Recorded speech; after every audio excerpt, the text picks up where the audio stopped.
अभी घूम कर आते हैं, फिर उसके बाद सोचेंगे।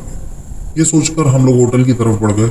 होटल पहुंचकर हमने कपड़े चेंज किए, फिर गाड़ी में बैठकर आगे निकल पड़े। क्योंकि हम थोड़ा लेट उठे थे तो निकलते निकलते हमें काफ़ी रात हो गई थी। करीब 10 बजे हम होटल से निकले और मसूरी की तरफ बढ़ चले। हम बातें करते, मस्ती मजाक करते, सब टेंशन भूल गए थे। हम लोग जैसे जैसे आगे बढ़ रहे थे सफर का मजा ले रहे थे। हमें देहरादून में 4 साल रह चुके थे। हम लोगों ने कॉलेज देहरादून से ही किया था, इसलिए हम वहां के रास्तों से अच्छे से वाकिफ थे। चलते चलते हम एक किराए पर पहुंचे। वहां से 2 रास्ते निकलते हैं। एक मेन रोड है जो कि सीधे मसूरी जाती है, और दूसरी एक शॉर्टकट है मसूरी के लिए जो थोड़े कम लोगों को पता है, लेकिन वो झड़ी पानी और चूना खाला नाम की जगह होते हुए मसूरी जाती है। मेन रूट जो है वो काफी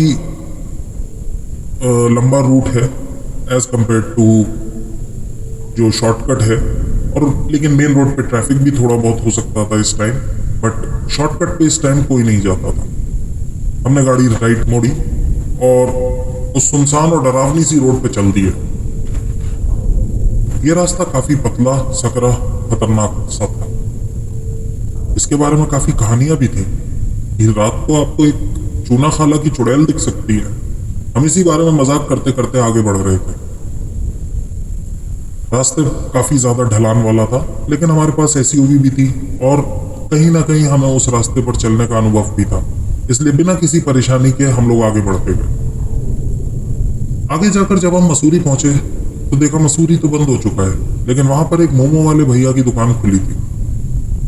वहां हम सब लोगों ने रुककर मोमोज खाए और सोचा कि चलो अब लाल टिब्बा चलते हैं, वहां से इस समय बेहतरीन व्यू मिलेगा। ये सोचकर हम लोग लाल टिब्बा की तरफ चल पड़े।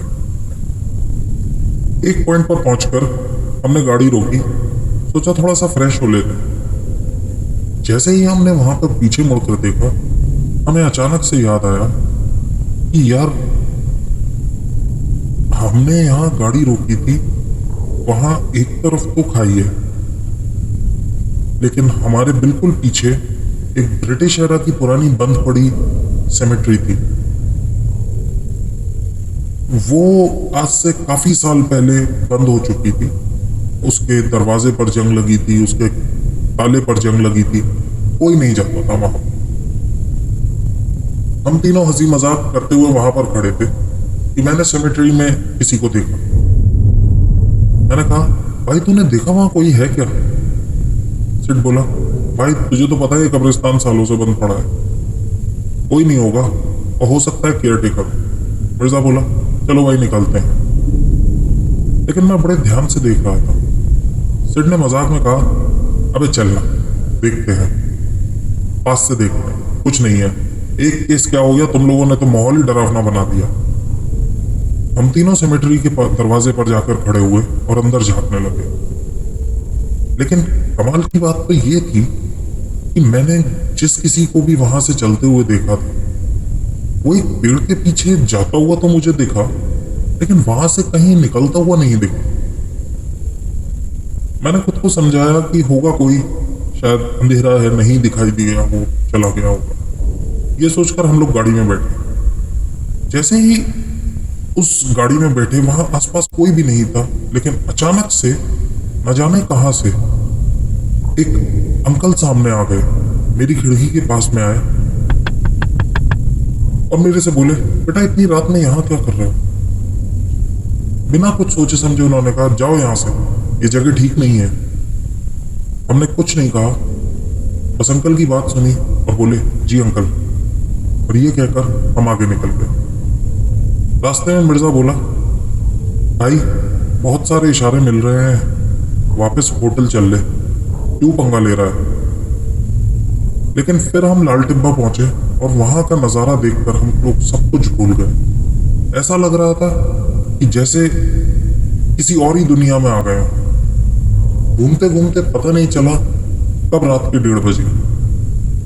अब हम लोगों ने होटल लौटने के लिए सोचा। बारिश का मौसम था, तो थोड़ी सी नीचे उतरने के बाद सड़क पर गहरा कोहरा छाया हुआ था। इतना भयानक कि हाथ को हाथ ना दिखाई दे। पहाड़ों पर एक्चुअली कोहरा नहीं होता, बल्कि बादल आ जाते हैं, और बादल कोहरे से कई ज्यादा घने होते हैं। फॉग लैंप्स होने के बाद भी हमें 2 फुट से आगे का कुछ नहीं दिख रहा था। लेकिन जैसे मैंने बताया, हम लोग पहले भी वहां रह चुके हैं, तो हमें अंदाजा था। हम लोग वहां से चले, लेकिन कुछ समझ नहीं आ रहा था कौन सा रास्ता सही है, कौन सा गलत। बस सड़क के एहसास से चलते जा रहे थे।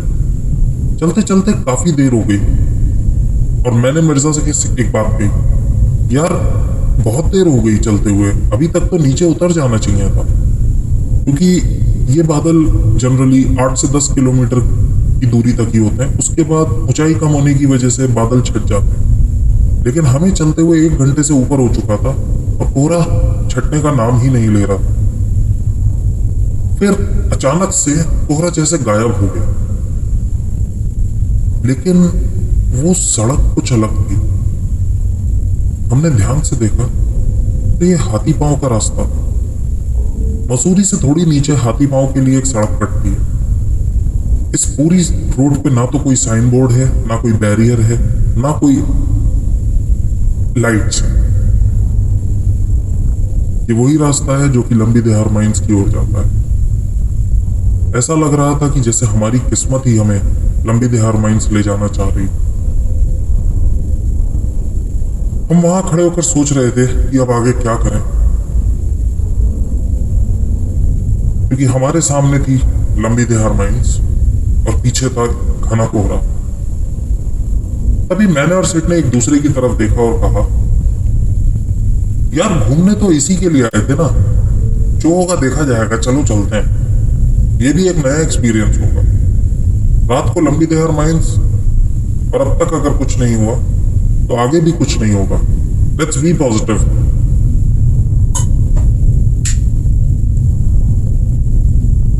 ये सोचकर हमने गाड़ी लंबी देहार माइंस जाने वाले एक कच्चे से रास्ते पर उतार दी।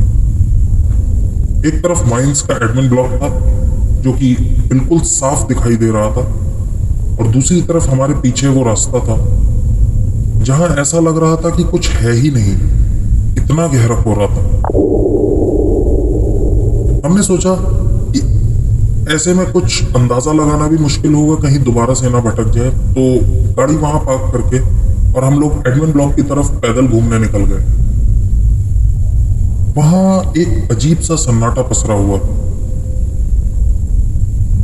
अब मैं आपको कैसे समझाऊं, एक अजीब सा भारीपन का एहसास था। लेकिन हम घूमते रहे और मन ही मन सोचते रहे, यहां तो कुछ भी नहीं है। तभी अचानक से एहसास हुआ जैसे हम वहां अकेले नहीं थे। एक बहुत ही अजीब सी फीलिंग होती है, ना मैं आपको इसे समझा सकता हूं, ना ही बता सकता हूं। वहां कुछ नहीं दिख रहा था, लेकिन हम तीनों लोगों को एहसास हो रहा था कि कोई और भी है। जहां हमारी तिगड़ी 1 सेकंड भी चुप नहीं रह सकती, वहां हम बिना कुछ बोले ऐसे चुपचाप घूम रहे थे उस जगह, जैसे अकेले हो। तभी मैंने कहा, भाई ये नीचे जाने का रास्ता है, यहां चलते हैं। सिर्फ थोड़ा घबराया और बोला, भाई बहुत अंधेरा है और जंगल भी है, कहीं चोट फेट ना लग जाए। मैंने हंसते हुए कहा, फोन का फ्लैश है ना, चल चलते हैं, कितनी बार आएंगे यहाँ ऐसे रात में। ये कहकर हम तीनों नीचे उतरने लगे।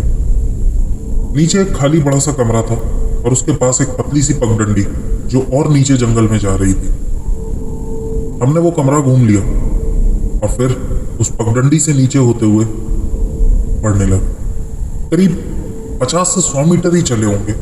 अचानक से हमें ऐसा लगा जैसे वहां की ऑक्सीजन ही खत्म हो गई। हमें बहुत जोर जोर से सांस फूलने लगी। सबका हाल ऐसा था, तो हमने सोचा कि चलो, हो सकता है पहाड़ी पे हैं, सांस फूल गई, 5 मिनट रेस्ट करते हैं फिर चलते हैं। हम वहां पर एक पत्थर पर टिक गए और बैठकर सांस नॉर्मल करने लगे। जैसे ही हमारी सांस नॉर्मल हुई तो सेठ बोला, आइए अब बस चलो गाड़ी में चलते हैं, भूख भी लग रही है और यहाँ आगे ऐसा कुछ है भी नहीं। हम दोनों ने भी कहा हाँ चलो भाई चलते हैं। जैसे ही हम वापस मुड़े हमें ऐसा महसूस हुआ कि हमारे पीछे कोई जानवर है। मैंने फ्लैशलाइट एकदम से पीछे की तरफ मारी तो मुझे कुछ झाड़ियां हिलती हुई दिखाई दी। मैंने घबराकर कहा भाई लोग भागो, पता नहीं लगता है कोई जानवर है। इतना सुनकर हम तीनों बिना पीछे देखे भागने लगे। डर से गला सूख रहा था लेकिन हम तीनों दोस्त नहीं भाई थे, कोई किसी को छोड़कर आगे नहीं भागा। हम तीनों ने एक दूसरे का हाथ पकड़ा और बाहर की तरफ भागने लगे। जैसे ही हम लोग गाड़ी में बैठे और हमने गाड़ी स्टार्ट करी मेरा दिमाग फट गया। गाड़ी की घड़ी में समय 5:45 बजे का था। मैंने तुरंत कहा भाई हम लोग करीब 2:30-3 बजे नीचे गए थे। मुझे अच्छे से याद है क्योंकि मैंने फ्लैशलाइट ऑन करते हुए फोन पर टाइम देखा था और हम मुश्किल से 30 मिनट ही नीचे रहे होंगे। सेठ बोला भाई 30 नहीं 40 या 50 मिनट मान ले, लेकिन 3 घंटे तो बिल्कुल भी नहीं थे नीचे। हम तीनों ने फिर से सोचा कि क्या ये सब नॉर्मल है। ये सोचते सोचते थके थे और काफी रात हो गई थी, ऑलमोस्ट सुबह ही हो गई थी तो हमारी आंख लग गई। सुबह 7 बजे हमारी आंख खुली, कोहरा बिल्कुल छट चुका था। हमने गाड़ी होटल की तरफ घुमाई और सीधे जाके होटल में रोकी। जैसे ही होटल पहुंचे ऐसा लगा जैसे हम तीनों पर कोई ट्रक चढ़ गया हो। शरीर में इतना बेतहाशा दर्द और थोड़ी ही देर में हम तीनों को बुखार चढ़ गया। अगले 2 दिन हम लोग उस होटल से निकल नहीं पाए। हम लोगों ने वहीं पे दवाई खाई और वहीं पड़े रहे। जब थोड़ा सा ठीक हुए तो सोचा कि चलो घर जाने से पहले एक बार पहाड़ों की मैगी तो बनती है। हम तैयार होकर अपने फिक्स मैगी पॉइंट पर पहुंचे। उस दुकान का ओनर कॉलेज टाइम से ही मेरा जानकार था। हमारी बातें वो सुनने लगा और सुनते सुनते उसने आके पूछा क्या हुआ भैया। हमने उसे पूरी कहानी सुनाई। वो कुछ नहीं बोला, हल्का सा मुस्कुराया। हमने पूछा क्या हुआ तो बोला भैया जी आप लोग पहले भी इन बातों को मजाक में लेते थे। मैंने पहले भी आप लोगों को आगाह किया था कि पहाड़ों में ये सब मजाक नहीं होता। पता नहीं ये ताकतें आपकी किस्मत से हार गई या आपकी दोस्ती से, वरना मैंने बहुत सारी गाड़ियां खाई में गिरती देखी हैं, बहुत सारे लोगों के साथ हादसे होते देखे हैं। आप उन गिने चुने लोगों में से हो जो इतना सब कुछ होने के बाद भी आज मेरे सामने बैठे हो, वरना अक्सर लोगों की कहानियां ही आती हैं, लोग नहीं।